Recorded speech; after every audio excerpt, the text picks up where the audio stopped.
thank you for being here. And thank you for your service today and your willingness to do this in very challenging times. Mr. Attorney General, we're very appreciative. It's not an easy job, but it's a vitally important one.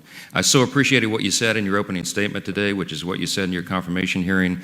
The Attorney General has a unique obligation. He holds in trust the fair and impartial administration of justice. We appreciate that so much.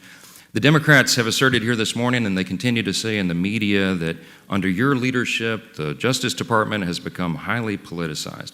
Why is that a totally unfounded allegation?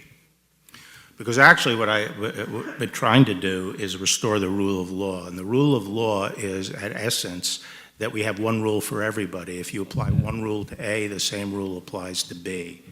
And I felt we didn't have that previously at the department. We had strayed. And I would just ask people, I'm supposedly punishing the president's enemies and helping his friends. What enemies have I indicted? Who could you point to one indictment that has been under the department that you feel is unmerited, that you feel violates the rule of law? One indictment. Now, you say I helped the president's friends. The cases that are cited, the Stone case and the Flynn case, are both cases where I determined that some intervention was necessary to rectify the rule of law, to make sure people are treated the same. I said Stone was prosecuted under me, and I said all along I thought that was a righteous prosecution. I thought he should go to jail, and I thought the judge's sentence was correct. But the line prosecutors were trying to advocate for a sentence that was more than twice anyone else in a similar position had ever served. And this is a 67-year-old man, first-time offender, no violence, and they were trying to put him in jail for 7 to 9 years. And I wasn't going to advocate that, because that is not the rule of law. I agree the president's friends don't deserve special breaks, but they also don't deserve to be treated more harshly than other people. And sometimes that's a difficult decision to make, especially when you know you're going to be castigated for it.